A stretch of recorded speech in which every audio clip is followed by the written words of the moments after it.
1 de Pedro, capítulo 4, verso 12 ao 14. Amém? Diz assim a palavra do Senhor. Amados, não estranheis o fogo ardente que surge no meio de vós, destinado a provar-vos, como se alguma coisa extraordinária vos estivesse acontecendo. Pelo contrário, alegrai-vos na medida em que sois coparticipantes dos sofrimentos de Cristo, para que também na revelação de sua glória vos alegreis exultando. Se pelo nome de Cristo sois injuriados, bem-aventurados sois, porque sobre vós repousa o Espírito da glória e de Deus. Vamos orar mais uma vez pedindo ao Senhor que venha falar à igreja pela pregação do Evangelho. Ó Deus, ó Senhor, tem misericórdia de nós. Sê propício a nós, Senhor, porque somos falhos, porque necessitamos de Ti. Temos necessidade de ouvir a Tua voz na pregação da Tua palavra, de sermos admoestados, ó Deus, exortados a andarmos num caminho de santidade, como também, Senhor, sermos consolados por Ti. Precisamos todos os dias meditar em Tua palavra, em Tua lei, sermos fortalecidos pelas promessas maravilhosas do Evangelho, Senhor.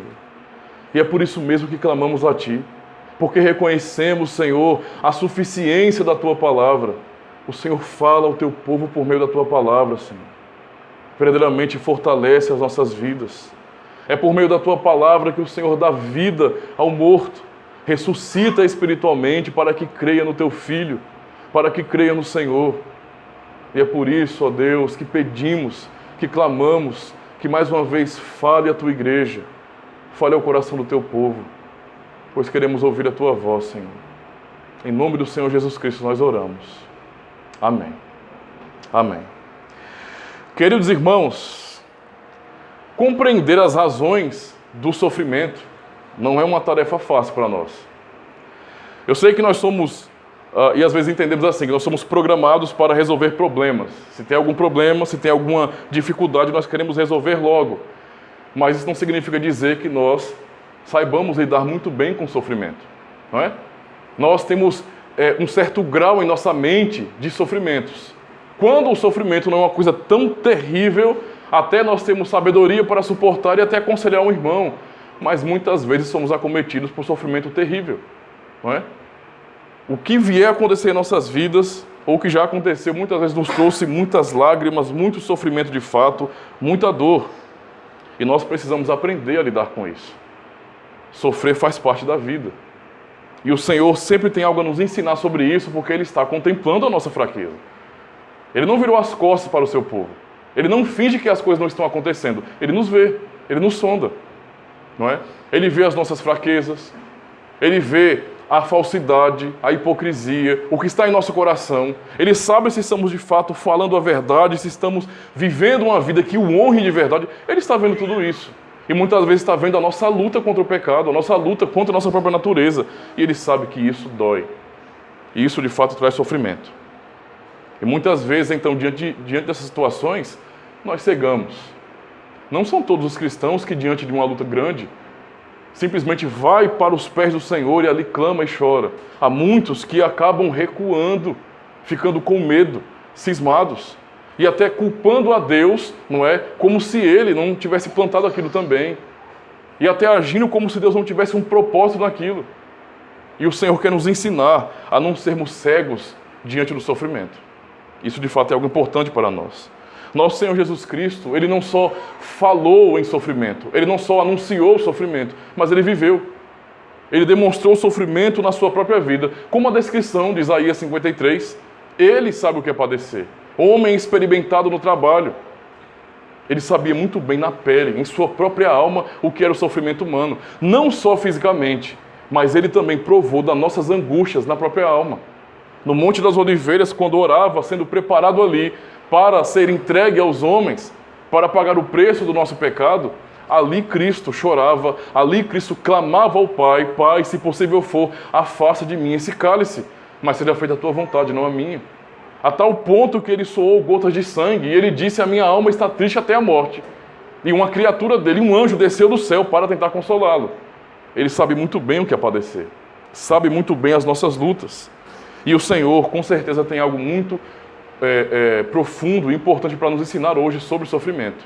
O sermão dessa noite tem o seguinte tema: o fruto do sofrimento de Cristo e do nosso sofrimento. Nós vamos aprender como isso está relacionado. O texto é o texto de João. Eu queria convidá-los a abrirem as suas Bíblias no Evangelho de João, capítulo 12. Nós vamos ler do versículo 24 ao 28.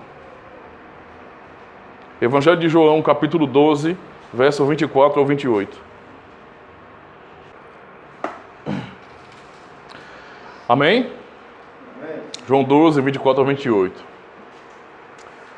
Que diz assim: em verdade vos digo, se o grão de trigo caindo na terra não morrer, fica ele só. Mas se morrer, produz muito fruto. Quem ama a sua vida, perde-a. Mas aquele que odeia a sua vida neste mundo, preservá-la-á para a vida eterna. Se alguém me serve, siga-me, e onde eu estou, ali estará também o meu servo. E se alguém me servir, o meu Pai o honrará.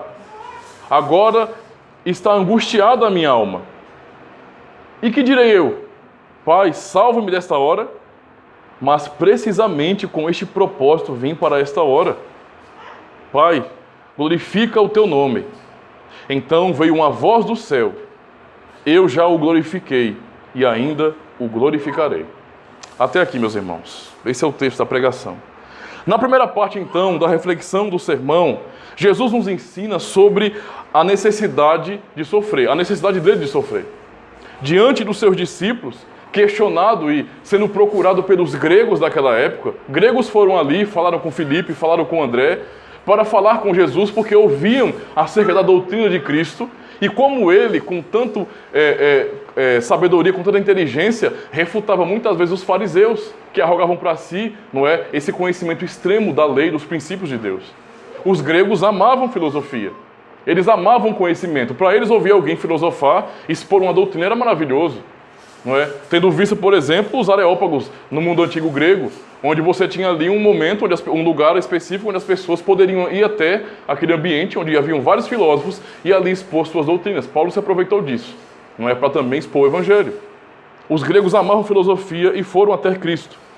E Cristo não respondeu o que eles de repente buscavam ouvir, mas ele deu uma resposta, ele deu um ensinamento que referia-se justamente à sua obra, ao seu sofrimento. E ele fala primeiro sobre o seu sofrimento. Quando ele diz, em verdade vos digo, que se o grão de trigo caindo na terra não morrer, fica ele só, mas se morrer, produz muito fruto, estava se referindo justamente à sua obra, ao sofrimento que ele passaria neste mundo. Não é? E ele usa esse exemplo, que é um exemplo bem conhecido de seus ouvintes. Jesus ali está justamente mostrando esse exemplo, não é, da semeadura, de como Deus semeia. E a questão aqui é que ele é aquele que foi semeado. Ele que veio do céu para a terra. Como nós aprendemos em João, o Evangelho de João, capítulo 3, verso 16, um texto bem conhecido, um texto falado, decorado, citado demais. Deus enviou seu Filho ao mundo, não é? Para que todo aquele que nele crê não pereça, mas tenha vida eterna. Este é o amor de Deus. Então Jesus fala com propriedade sobre a sua própria vida.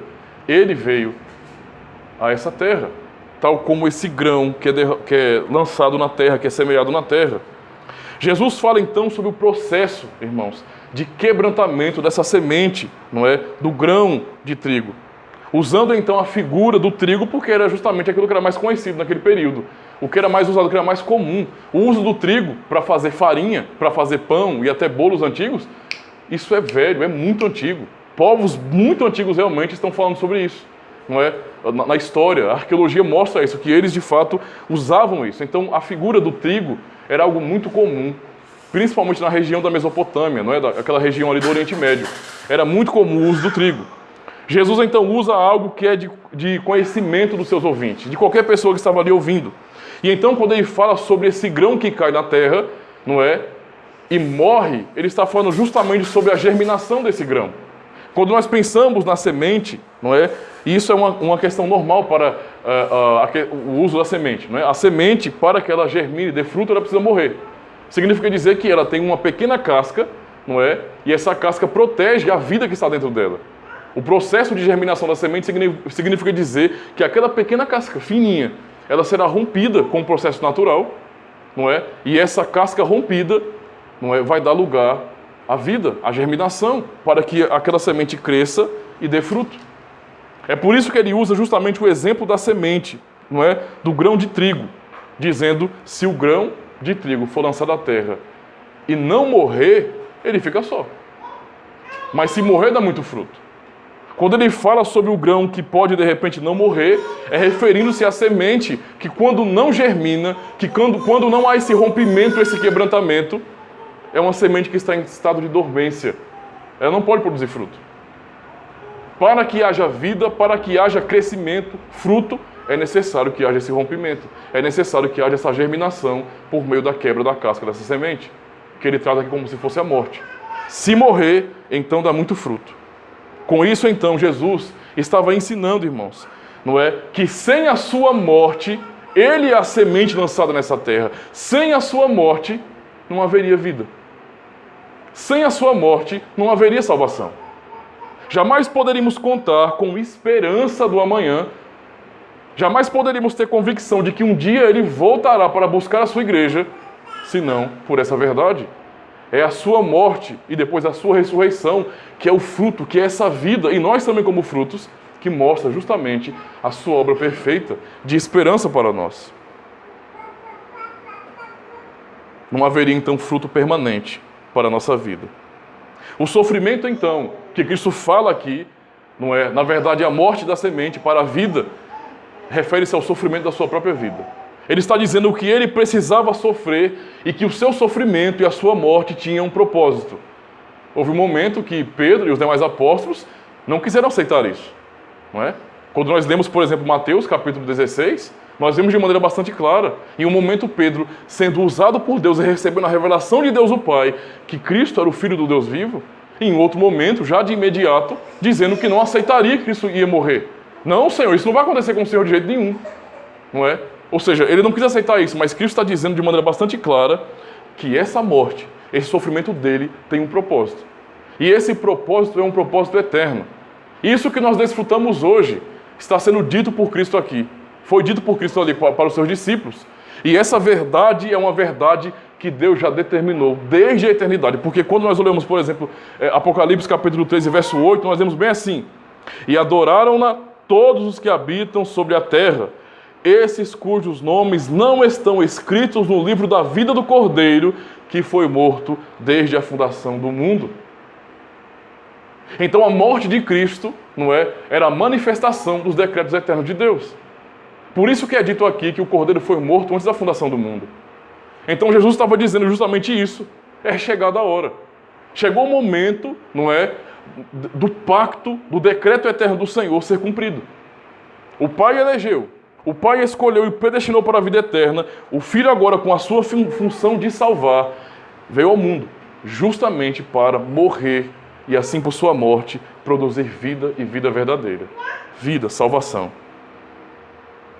Por isso ele diz no verso 23 de João 12, um pouco antes do texto que nós lemos: respondeu-lhe Jesus: é chegada a hora de ser glorificado o Filho do Homem. Ali ele estava anunciando, chegou o momento.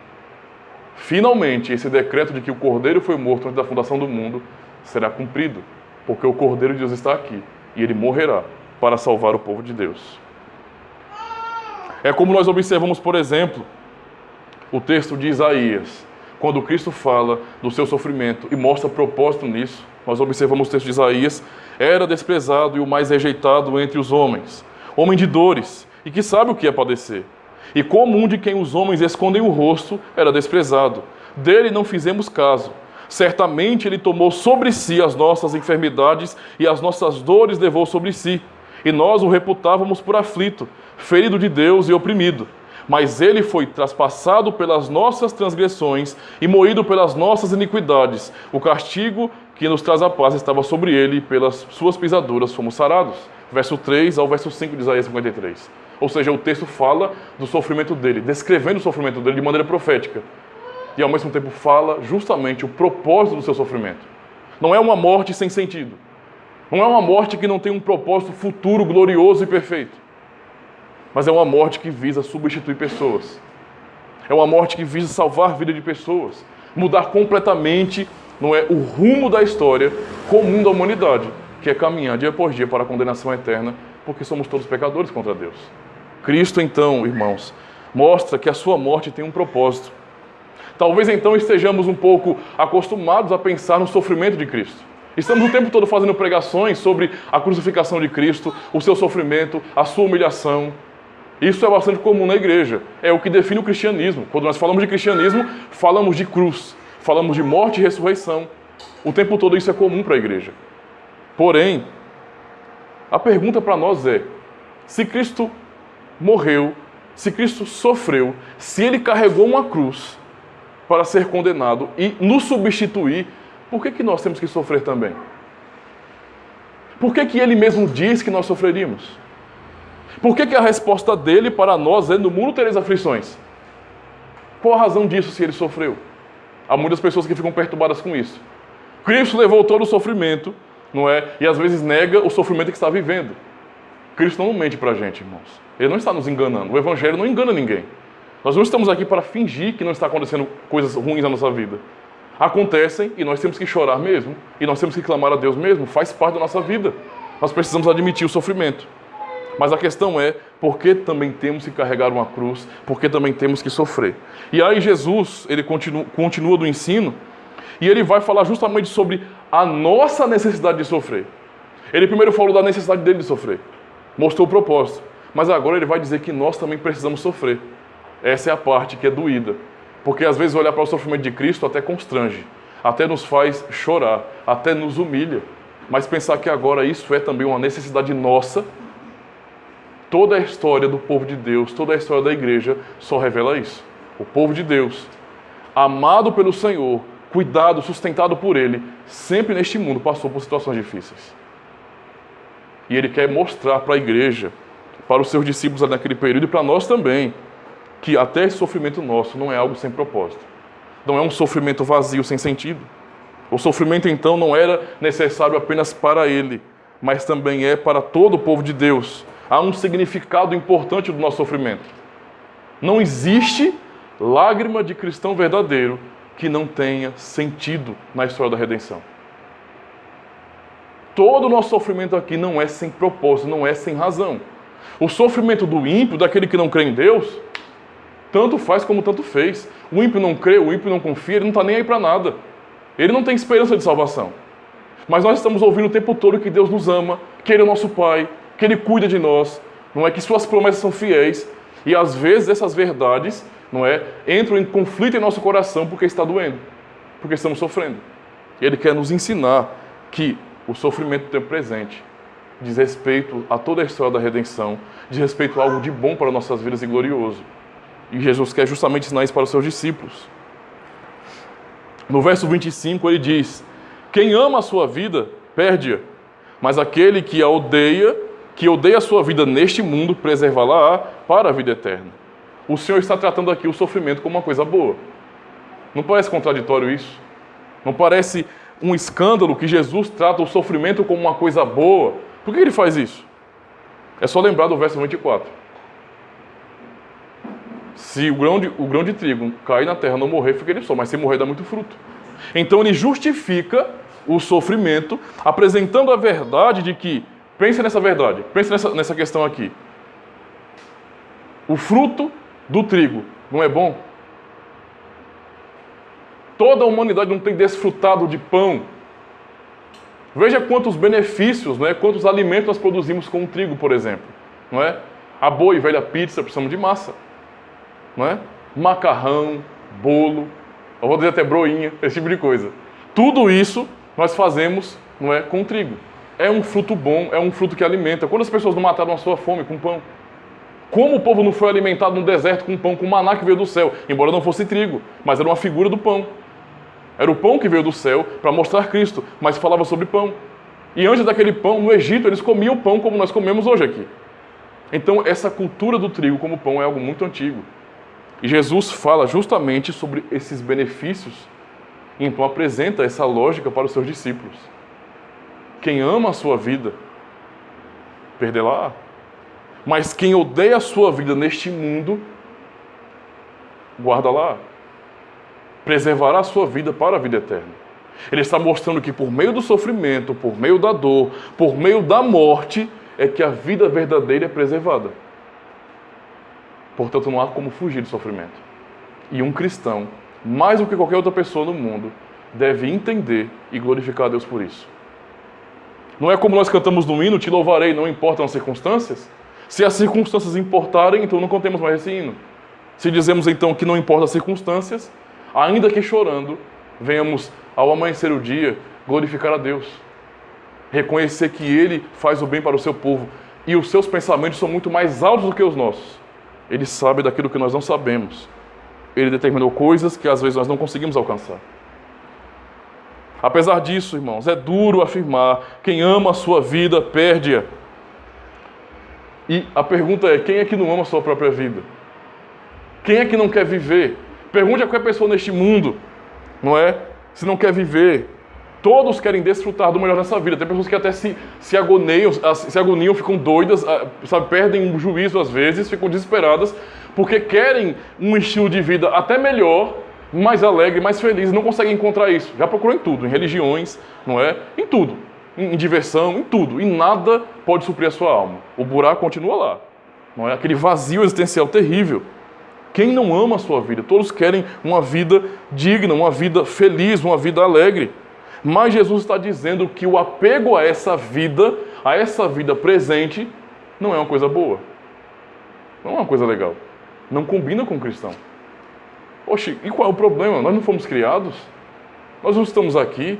Será possível? Tudo que nós enxergamos é isso. Vamos começar a agir como ateus, então, dizendo: o que existe é o que eu vejo. Como eu não vejo Deus, há pessoas que se dizem cristãs e são assim. Se importam somente com aquilo que vem, que podem tocar, que podem comprar. Tudo está levando essa pessoa, muitas vezes, a buscar material o tempo todo, atentando para aquilo que se vê, para aquilo que é perecível, para aquilo que não é eterno. E Jesus está dizendo: nós só podemos preservar a verdadeira vida, isto é, a vida eterna, se nós não fugirmos da verdade, da morte. A vida cristã começa com a morte. Se alguém não morreu ainda, não tem o Espírito de Deus. Se alguém ainda permanece vivo com as suas velhas paixões, com a sua natureza ainda dominando sobre toda a sua vida, tal pessoa não vive, mas está morta em seus delitos e pecados. Quem confia nesta vida, quem se apega a esta vida, a esse século presente, porque ele diz: quem odeia a sua vida neste mundo, não é?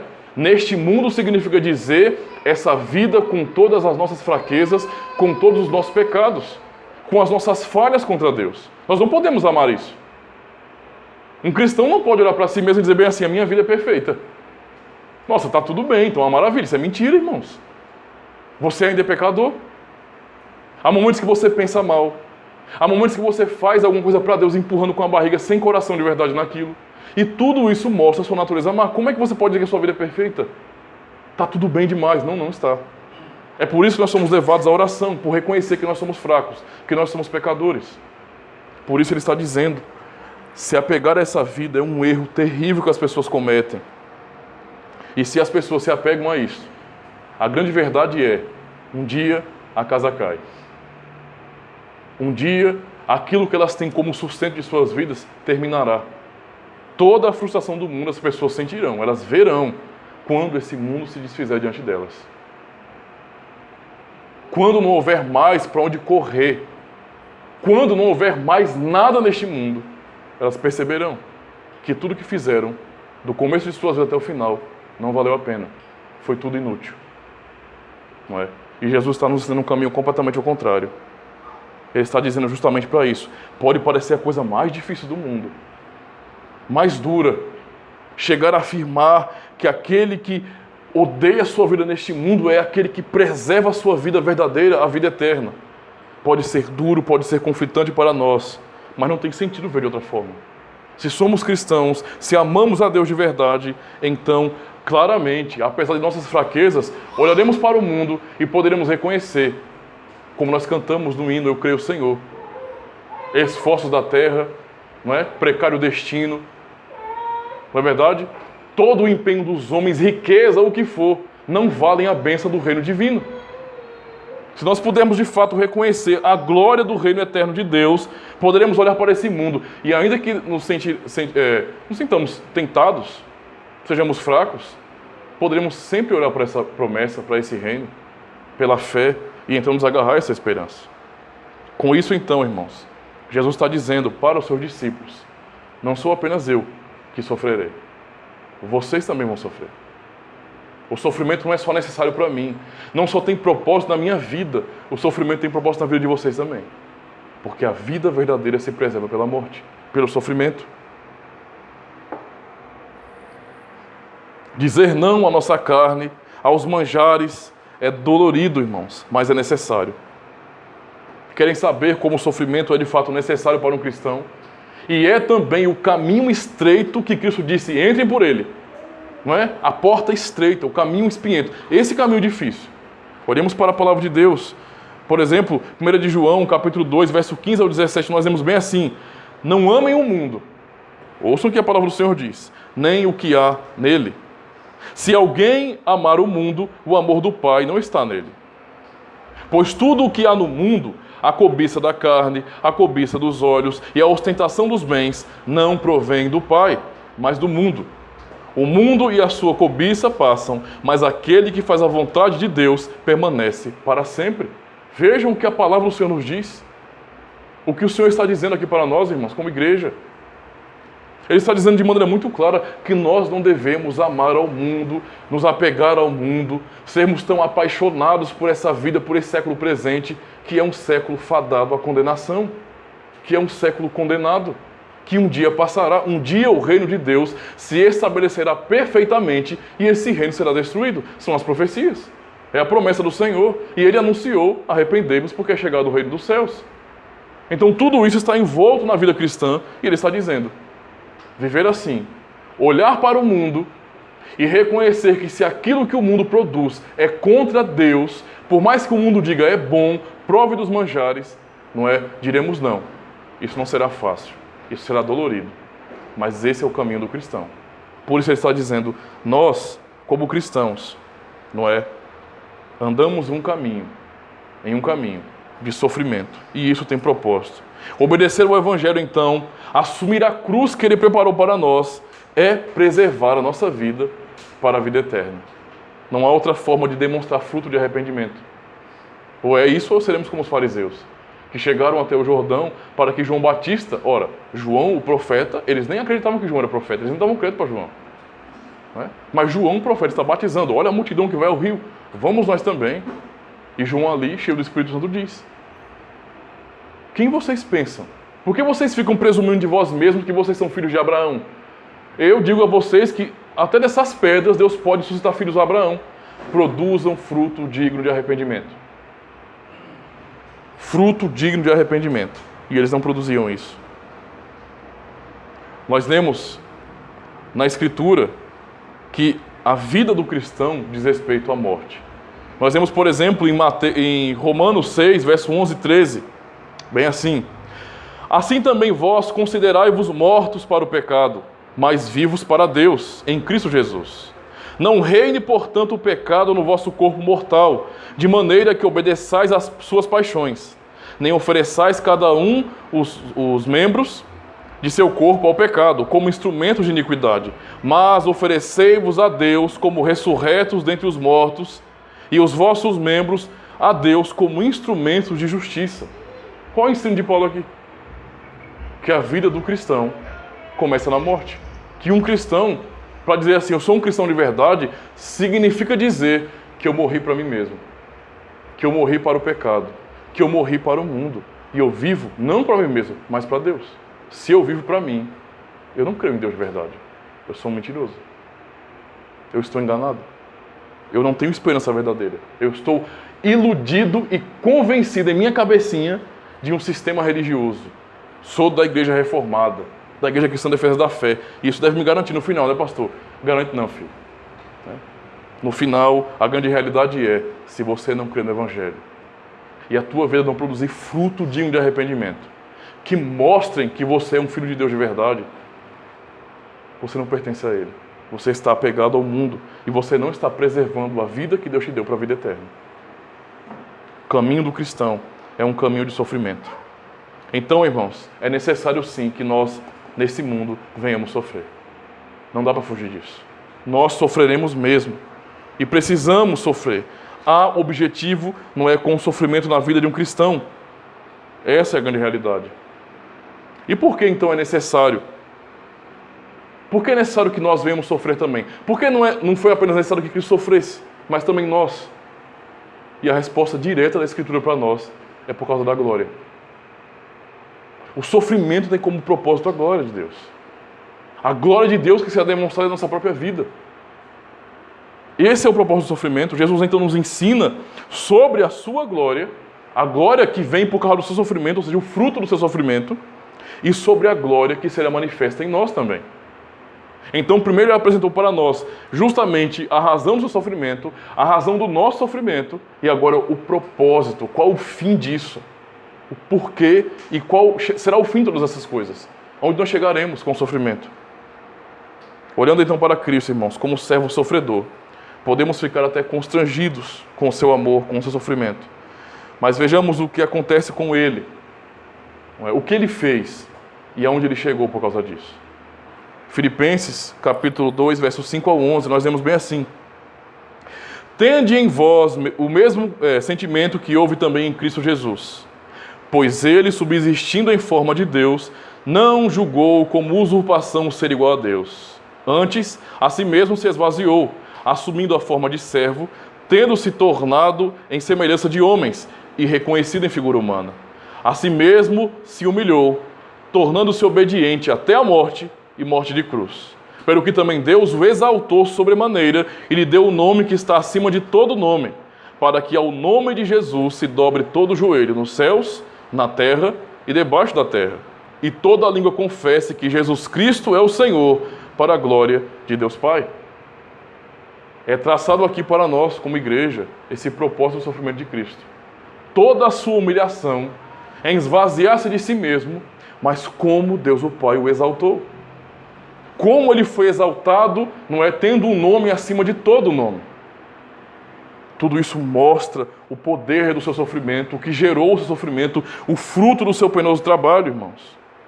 O sofrimento então de Cristo aponta para a sua glória. Foi para isso que ele sofreu. Não foi algo sem sentido.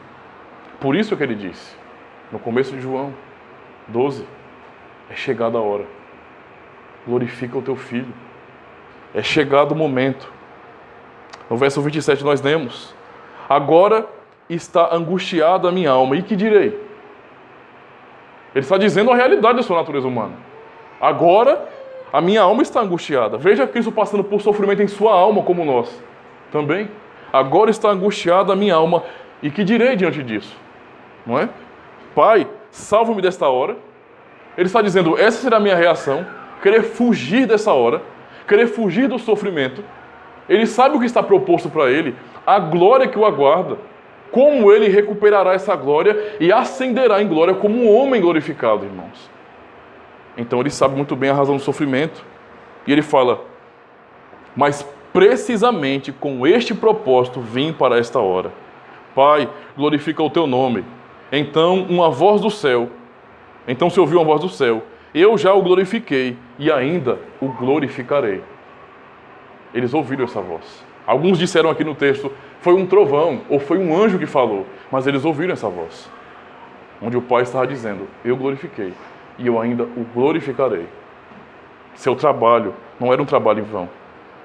Agora, nosso Senhor Jesus Cristo está nos céus. E Ele é aclamado pelos anjos. E Ele já recebeu essa glória. E lá Ele é reconhecido, lá Ele é exaltado, tal como foi profetizado. Quando nós vemos, por exemplo, no Salmo 24, verso 9 a 10, esse salmo fala justamente da preparação e da chegada do Rei da Glória, o Senhor Jesus Cristo. Ele fala, levantai, ó portas, as vossas cabeças, levantai-vos, ó portais eternos, para que entre o Rei da Glória. Quem é esse Rei da Glória? O Senhor dos Exércitos. Ele é o Rei da Glória. Esse texto, essa profecia nos Salmos, refere-se justamente à entrada de Cristo nos céus, onde os portais eternos eles se preparam, onde todos os seres celestiais se preparam para receber o glorioso Rei, aquele que foi morto e vive. E é justamente isso que está revelado em Apocalipse capítulo 5, verso 9 a 12. Nós lemos bem assim: E entoavam um novo cântico, dizendo: Digno és de tomar e de abrir-lhe os selos, porque foste morto e com o teu sangue compraste para Deus os que procedem de toda a tribo, língua, povo e nação, e para o nosso Deus os constituísse reino e sacerdotes, e reinarão sobre a terra. Vi e ouvi uma voz de muitos anjos ao redor do trono, dos seres viventes e dos anciãos, cujo número era de milhões e milhares de milhares, proclamando em grande voz: Digno é o Cordeiro que foi morto de receber o poder e riqueza e sabedoria e força e honra e glória e louvor. Ele está sendo exaltado nos céus. Foi por isso que ele sofreu. Ao pagar o preço do pecado do povo de Deus, ele subiu aos céus para lá ser reconhecido, para lá ser exaltado, com a dignidade de abrir os selos e ali contemplar como era na eternidade. Ele abriu mão disso para vir aqui, ele esvaziou-se de si mesmo, ele assumiu a nossa natureza. Ele assumiu a nossa natureza, submeteu-se a ser humilhado como um homem, a trabalhar como um servo. Mas o fato é que essa é a glória dele. E depois de cumprir o seu trabalho, ele subiu e ali foi recebido como um homem, glorioso diante de Deus. E todas as hostes dos céus, toda a grande multidão de anjos, de milhares, como diz o texto, estavam prostrados diante do Cordeiro, diante de um homem como nós, irmãos. Um homem, Jesus Cristo, e estavam o adorando. O Filho eterno de Deus sendo exaltado nos céus. Para isso ele morreu. Ele pôde alcançar essa glória. E então, Jesus Cristo, ele fez isso. E essa chegada nos céus, tanto foi profetizada, como ele orou por isso. Ele não só disse que ele desfrutaria dessa glória só, que ele ficaria somente ali nos céus, à destra de Deus Pai Todo-Poderoso, enquanto o Espírito Santo está aqui manifestado na igreja, e nós não poderíamos ver nada além disso. Não. A oração de Cristo por nós é justamente essa. João 17, verso 24. Pai, minha vontade é que onde eu estou, estejam também comigo os que me deste, para que vejam a minha glória que me conferiste, porque me amaste antes da fundação do mundo. Olha a oração de Cristo. A sua oração sincera, verdadeira foi: aonde eu estou, eu quero que estes que o Senhor me deu do mundo, por quem eu morri, ou seja, a igreja, esteja comigo também, para que vejam a minha glória. Para que vejam a minha glória. Então veja que essa glória que Jesus alcançou por sua obra é uma glória prometida também a nós. Poderemos contemplar essa glória, irmãos. Há um propósito, não só para o sofrimento de Cristo, mas para o nosso também.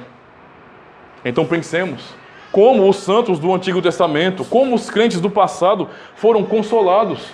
Eles foram consolados também por Deus sobre tudo isso. Em Salmo 119, versos 50 a 32, ou 50 a 53, nós lemos: O que me consola na minha angústia é isto, que a tua palavra me vivifica. Os soberbos zombam continuamente de mim, todavia não me afasto da tua lei. Lembro-me dos teus juízos de outrora e me conforto, ó Senhor. Os santos do passado tinham conforto, tinham consolo. Eles não estavam lutando em vão. Eles tinham aquela consciência, não é? De 1 Coríntios 11, 58. O trabalho que nós realizamos no Senhor não é em vão. Não é em vão, não é inútil. Não é algo sem razão. Os santos do passado tinham essa mesma consciência. Nós não estamos correndo à toa. Nós não estamos nos esforçando em vão. Há uma glória prometida e nós buscamos por ela. Nós queremos chegar também à presença de Deus. Eles tinham essa convicção. Leiam Hebreus 11 e vocês vão perceber isso de maneira bastante gritante.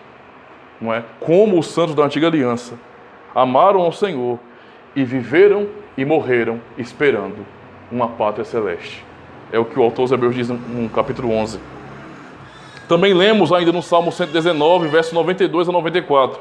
Não fosse a tua lei ter sido o meu prazer, há muito já teria eu perecido na minha angústia. Nunca me esquecerei dos teus preceitos, visto que por eles me tens dado vida. Sou teu, salva-me, pois eu busco os teus preceitos. Esse desejo de obedecer a Deus, esse prazer na lei do Senhor que o Salmo 1 nos ensina a ter, a nos desviar do caminho dos ímpios e a termos nosso prazer na lei do Senhor, não é um esforço em vão. Não é o que nos salva, mas é o desejo no coração daquele que tem esperança perfeita de salvação, que sabe que é filho de Deus, que é consolado por essa verdade, irmãos. Essas palavras de consolação também vieram sobre a igreja do Novo Testamento. É por isso que quando nós vemos em Romanos 8:18, Paulo diz: considero que os sofrimentos do tempo presente, atuais, não podem ser comparados com a glória que em nós há de ser revelada. Ele está consolando a igreja do mesmo jeito, mostrando aos cristãos: vocês estão sofrendo, vocês estão padecendo perseguição. E vamos ser sinceros e claros no que eles passavam ali. Irmãos perder emprego porque eram cristãos, eles passavam por isso lá, viviam na sociedade. Perder empregos, perder prestígio na sociedade, ser rejeitado por familiares, por amigos, tudo isso eles passavam. Às vezes tinham que fugir. Esse é o contexto cristão.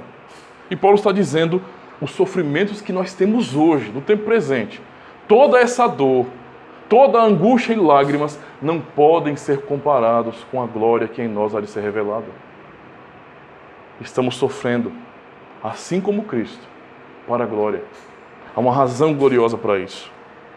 Nós também lemos na segunda carta de Paulo aos Coríntios 4, versos 17 a 18. E 18, porque a nossa leve e momentânea tribulação produz para nós eterno peso de glória, acima de toda comparação. Não atentando nós nas coisas que se veem, mas nas que não se veem, porque as que se veem são temporais, e as que se não veem são eternas. A consolação dada à igreja é justamente essa. Vocês estão sofrendo? Têm motivos para chorar? Estão angustiados? Estão preocupados demais? Às vezes vocês agem como se não suportassem mais o sofrimento. Olhem para Cristo. Olhem para as suas promessas. Reconheçam o que Deus prometeu a vocês. Há um reino eterno, maior do que todas as coisas. Há um reino em que vocês já fazem parte dele, onde vocês já foram incluídos pela fé. E todo o sofrimento que vocês têm aqui nesse mundo não é sem sentido, não é sem razão. Isso produz para nós, como igreja, um peso de glória. Antes do sofrimento, não está nos humilhando. Para o mundo, como Paulo fala em Filipenses 1, para o mundo, o sofrimento não é causa de desprezo, é de condenação. Mas para nós, muito pelo contrário, mostra que nós somos de fato de Deus. Mostra que nós somos filhos do Senhor. Não é um sofrimento à toa. Tem uma razão para que Deus seja honrado. Nós também lemos na primeira carta de Pedro, capítulo 2, versículo 19. Pedro falando sobre sofrimento e consolo na igreja. Porque isto é grato, que alguém suporte tristezas, sofrendo injustamente, por motivo de sua consciência para com Deus. É o sofrimento do cristão aqui nesse mundo. Às vezes, ser fiel a Deus neste mundo acarretará para nós, não é, a perda de privilégios. Às vezes, ser fiel a Deus neste mundo fará com que nós sejamos esquecidos no mundo. Às vezes, fará com que nós, como cristãos, venhamos sofrer de verdade. Pode acontecer muitas coisas. E tais acusações ou tais perseguições podem ser muitas vezes injustas. Pedro está dizendo: porque isto é grato, que alguém suporte tristezas, sofrendo até injustamente, não é? Por motivo de sua consciência para com Deus. Se ser fiel a Deus, se obedecer os seus mandamentos, me acarretar sofrimento, Deus me dá boa consciência para isso. Obedeçam. Esforcem-se pelo Senhor. Mas eu vou perder muita coisa com isso, pastor. Ou você serve a Deus, ou você serve ao mundo. Pastor, eu sofrerei mais. Pastor, eu tenho filhos, eu tenho família. Pastor, eu tenho um prestígio muito grande. Eu era uma pessoa muito respeitada. Ser um cristão, de verdade, praticar o Evangelho, Vai me fazer perder meus amigos, pastor. Meus familiares vão olhar para mim e vão me desprezar agora. Vão me chamar de herege, de enganado, de tolo, mesmo que seja injusto. Cristo, por meio das palavras de Pedro, diz: sofram por causa da sua consciência para com Deus. Vocês sabem o que é o caminho. Ainda Pedro diz também no capítulo 5, no versículo 9: resistam-lhe permanecendo firmes na fé, sabendo que os irmãos que vocês têm em todo o mundo estão passando pelos mesmos sofrimentos. Pedro fala com aquela igreja e diz: não são vocês só que estão sofrendo. Não são apenas vocês que sofrem. Você não é o único ser humano que sofre neste mundo. Todo ser humano sofre. Mas o teu sofrimento como cristão não é único, não. Os teus irmãos em todo o mundo estão sofrendo também. Isso não é uma perseguição de Deus na sua vida. Deus, de fato, dá esse caminho para o seu povo. É por isso que desde quando há povo de Deus no mundo, há perseguição contra esse povo. Deus disse a Adão e a sua esposa Eva: porém inimizade entre ti e a serpente, né? Entre o teu descendente e o descendente dela. Percebe? Há um mundo onde os ímpios são maioria e eles odeiam o povo de Deus. É simples. Se nós pisarmos no calo dele, não porque queremos ofender, mas porque obedeceremos a Deus, eles vão nos fazer mal.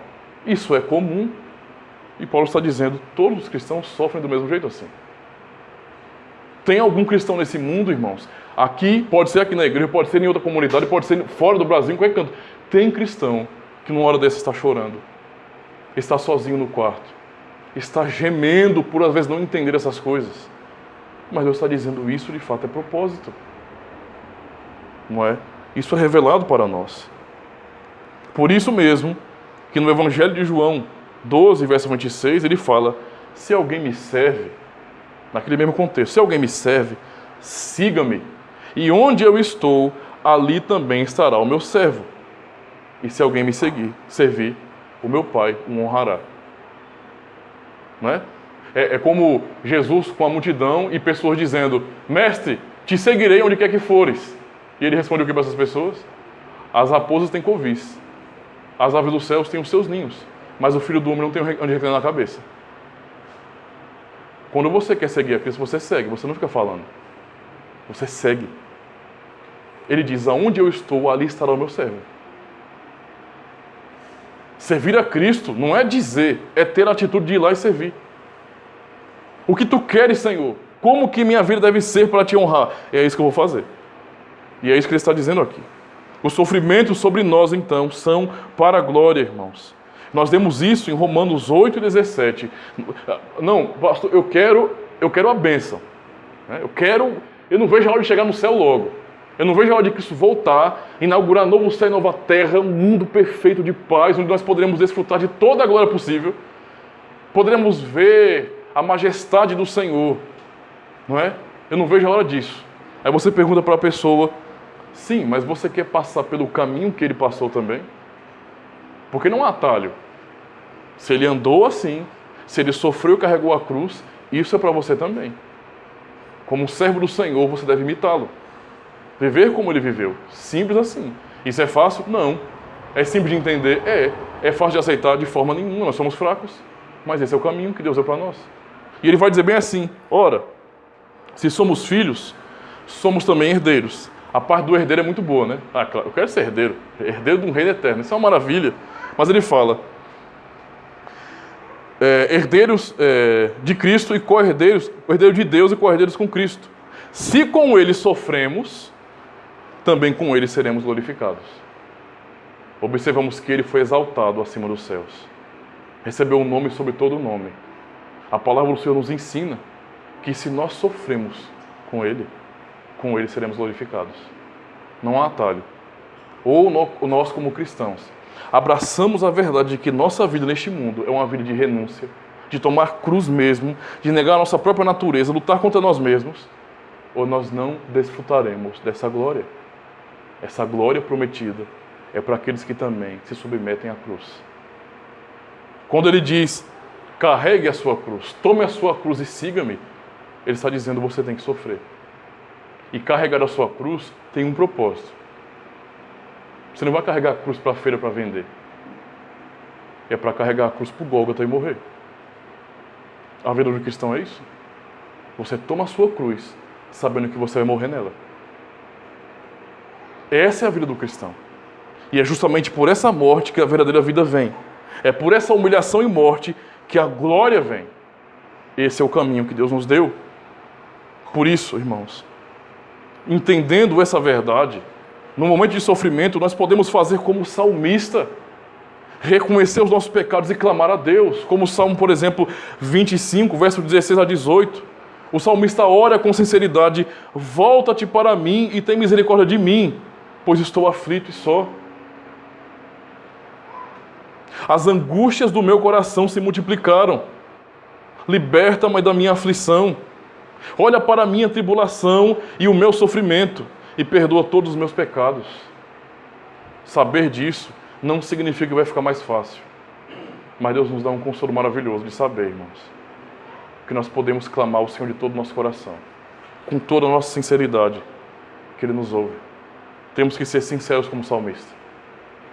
Acode-me, Senhor. Tem misericórdia de mim, perdoa os meus pecados. Ajuda-me, porque agora Ele está admitindo isso. A minha alma está angustiada. Nós lemos, Cristo disse: agora minha alma está angustiada. E o que direi? Pai, livra-me dessa hora. O salmista está clamando a Deus aqui. Deus, tem misericórdia de mim. Tem misericórdia de mim. E podemos ter a convicção que Paulo tinha. Como ele viveu neste mundo também, amando a Cristo. Na sua segunda carta a Timóteo, capítulo 4, versículo 8, ele diz: desde agora, veja a convicção, desde agora, a coroa da justiça me está guardada, a qual o Senhor, justo juiz, me dará naquele dia. E não somente a mim, mas também a todos os que amam a sua vinda. Essa é a esperança nossa no momento de tribulação. É por isso que dizemos juntos, irmãos, com fé, o nosso socorro vem do Senhor. Vem do Senhor. O nosso sofrimento tem esse propósito. Nós temos que nos agarrar a isso. Sabendo que Cristo, sim, Ele intercede por nós.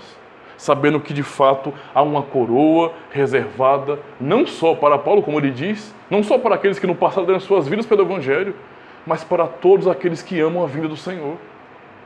Há uma coroa reservada para aqueles que anseiam, não é para que o reino de Deus seja estabelecido, para que Cristo volte. Esse é o nosso anseio, é o nosso consolo na hora da angústia. Não é ficar se entregando à angústia, não é ficar se entregando, não é, à tristeza. Nós nos entristeceremos, nós sofreremos, nós choraremos, tudo isso faz parte da nossa vida. Mas Deus nos dá um porto seguro. Estamos sofrendo hoje, chorando hoje. E isso só tem mostrado, provado a nós mesmos, de que Deus está nos moldando a imagem de Cristo. Tal como o oleiro faz com o barro, Deus está nos moldando a imagem de Cristo. Ele está trabalhando em nosso caráter, todos os dias nos ensinando a morrer mais um pouquinho, todos os dias nos confrontando com o Evangelho, e quando nós estamos completamente desesperados, Ele nos consola, todos os dias, dizendo não, ou dizendo sim. Tudo que o Senhor está fazendo em nossa vida é para nos moldar. Tudo coopera para o bem daqueles que amam a Deus. Todas as coisas. E assim nós podemos nos assegurar, na verdade, de que Cristo vem justamente para revelar a sua glória para nós, para nos glorificar, para que então venhamos desfrutar da verdade que já ouvimos. E sabemos em nossas vistas, podemos ver isso verdadeiramente. Tudo que passamos no século passado, naquela era onde vivíamos pecadores, não pode ser comparado. É um nada com a glória revelada em nossas vidas por Jesus Cristo. Amém.